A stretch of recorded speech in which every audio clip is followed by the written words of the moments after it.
Coming up next, Jacksonville means business in Buffalo. Is it back to business as usual for the boys? No sweetness leading up to the Sugar Bowl showdown. Is Jason Kidd ready to grow up as a son? Sergei Fedorov shines in a virtuoso Game of the Week performance. And we take a body count after a bloody week in the coaching ranks. Stay tuned. This is Sports Weekly.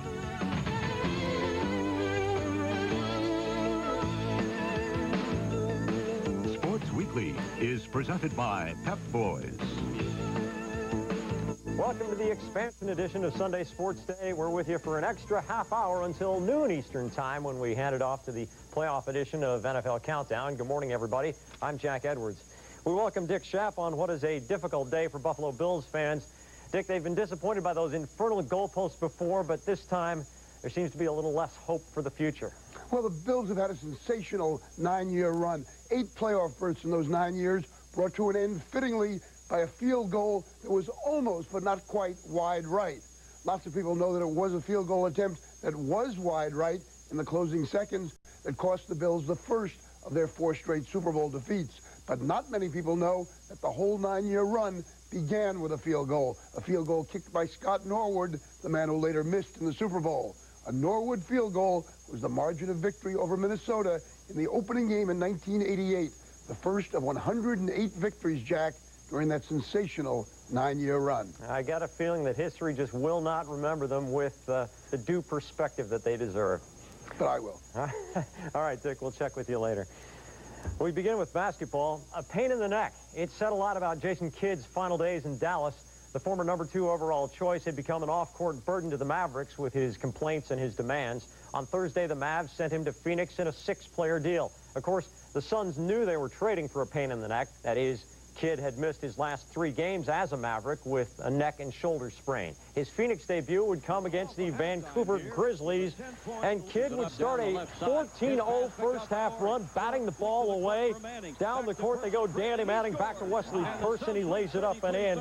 And off the inbound, there he is. Jason Kidd steals to Person. The fall back, and the Suns are up by 5. Last play of the first half, though, Kidd going for the rebound, aggravates the neck and shoulder injury. He was in pain and would not return. 1-point lead for the Suns, fourth quarter. Mark Bryant to John Hot Rod Williams. He's hacked in the act. The Suns go on to win by 5. Kidd plays 20 minutes, scoring 6 points with 9 assists and 7 rebounds. Phoenix's trainers expect him to miss 7 to 10 days of action. The Suns' win breaks a 3-game losing streak. Boston loses its 7th in a row and sinks to 0-12 on the road, 5-21 overall. All are NBA worsts. Sacramento slugs the Celts by 30. Seattle carried a 5-game winning streak into Dallas, and fans in the Metroplex are pretty happy about getting Sam Cassell. Sam Cassell gets a hand in there and steals from Sam Perkins. Derek Harper on the push. Great whip pass. Michael Finley, another new guy from the trade, slashes through the hole. The Mavericks are up by 18 on Seattle. Of course, the Sonics had come back. Cross-step Gary Payton goes through the hole, and believe it or not, Seattle has come all the way from 18 down to lead. 2 minutes left. Mavericks down by 2. George McLeod, nice ball movement. The 3-pointer hits, and the Mavs go on to win it by 5. You think the Mavericks miss Jason Kidd right about now? Derek Harper scores a season-high 24 points, saying the team played loose because all the changes now are behind it, and that gave Dallas an edge. Harper, 5 for 5 on 3-pointers in the first half. Jim Jackson scores 18 for the Mavs. Aloha means don't forget to show up at game time. While #4 Michigan was studying its Hawaiian tour book, Memphis was ready to play at the get-go in the Rainbow Classic. That would put the Wolverines in a nettlesome situation in the opening round in Honolulu. Sunday, Adebayo puts it down, and Memphis is up by 11 early. Still, Steve Fisher's guys would get it together. They would lead by 1 at the half. In the second half, Lewis Bullock airball, Robert Traylor hammers it down. Michigan up by half a dozen. Final half minute, Chris Gardner, look what I found underneath, lays it up and in. Memphis up by 2. Maurice Taylor hits the first free throw with 3.8 seconds left. Memphis tries to ice him after the timeout. Clank off the front iron, but Traylor gets the ball, calls timeout. Time for one last shot. Maceo Baskin on the alley-oop, can't get the one-hander to fall, and Memphis with a big upset beats Michigan 73-72. Chris Gardner was the smallest player on the floor when he went up for that putback to win the game. Memphis improves to just 5-4, while Michigan loses for the first time after winning 8 straight to open the season. Number 3, Kentucky, looking for its 10th straight win against Ohio State in Cleveland, and that's Derek Anderson, who started out at Ohio State. He knows how to run the break with Ron Mercer. Put it up and in. Kentucky's up by 8 at the break. The Buckeyes come back second half. Damon Stringer, alley-oop, Jason Singleton. He's pretty happy, but the Bucks still are down by 13, so cool the celebration. Allen Edwards to Nazir Muhammad inside, off glass and in.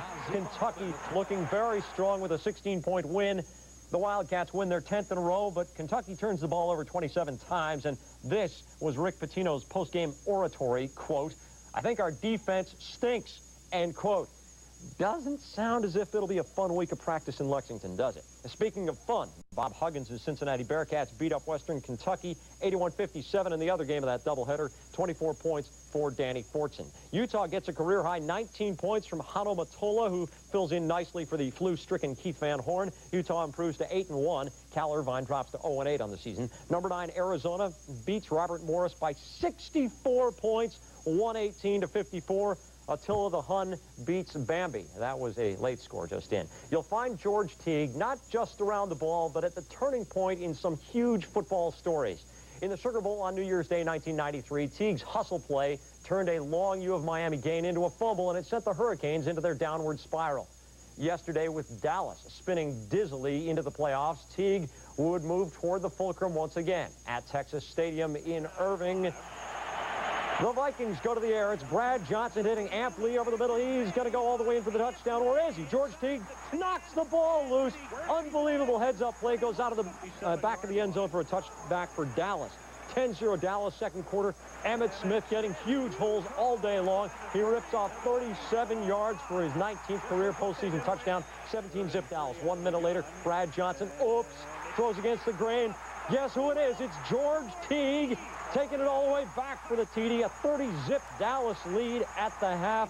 All the breaks went the Cowboys' way. Emmitt Smith fumbles before he gets into the end zone, but the officials say he got in for 6. And that ties Thurman Thomas's record of 20 postseason touchdowns.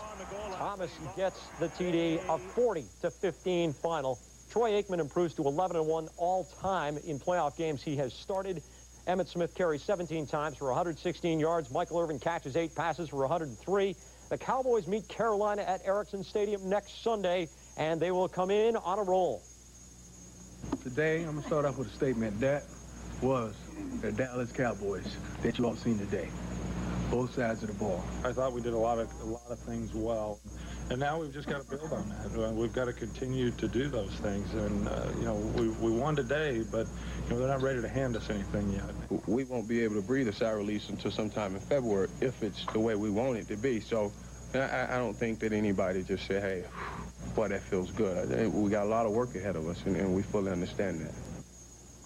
Statistically, Saturday's game looks as if the Cowboys of old are back. But in next week's opponent, Carolina, they'll be playing a team which offers one of the most complex blitz schemes ever seen. And, yeah, I'd say that the Panthers can stack up with anyone. The Cowboys can do it, but can they do it 3 weeks in a row? In the AFC wildcard, Jacksonville at Buffalo. Jim Kelly and the Bills looking very strong early. Thurman Thomas takes it in at 7-0. Kelly tries a shovel pass, though, still in the first quarter. Clyde Simmons not carrying the ball with a lot of protection, but he gets it into the end zone. It's a 7-7 tie. Second quarter, Jacksonville takes over. It is Mark Brunell hitting Pete Mitchell. He rambles across midfield. Not very good tackling by the Bills. That takes it to the 30. And Natron Means starts right, goes left, bounces off Bruce Smith, goes outside and then goes through the hole, accelerates 30 yards. It's a touchdown at 17-17 at the half. Fourth quarter, 20-20. Brunell back to pass. David White gets a piece of it. Jeff Burris gets the ball. Interception, 38-yard return, 27-20 Bills. Jags come right back. Brunell, Jimmy Smith finds his way to the paint. It's 27-27. 3rd and 7 for the Bills on the next series. Kelly can't find a receiver.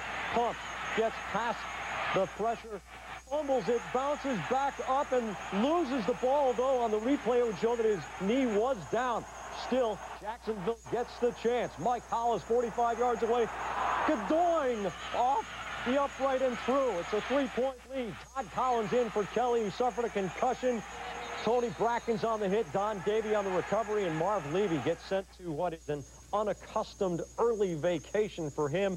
Buffalo's NFL record 9-game playoff win streak at Rich Stadium comes to an end. Thurman Thomas ties John Stallworth's record with a touchdown in his 8th straight playoff game. He also broke Franco Harris's career playoff record for total yardage from scrimmage. Kelly leaves after having thrown 20 interceptions on the year, 5 of which were run back, but the day belongs to the Jags. We've heard it all. Not experienced enough, too young. You know, we're just going to come out, play hard, fight, and scratch for everything we can get. I'm not going to let a defeat in the game defeat me. I mean, we lost the game, we lost the battle. It's bitter. As I say, I can't remember one in all the time I've been here that maybe hurts more than this. That first expansion team BS, that's a bunch of crap. I don't know why you guys keep bringing that up. They're, you know, you call them expansion team. Hell, they just beat us. I know we probably shocked them. Hey, you know, how about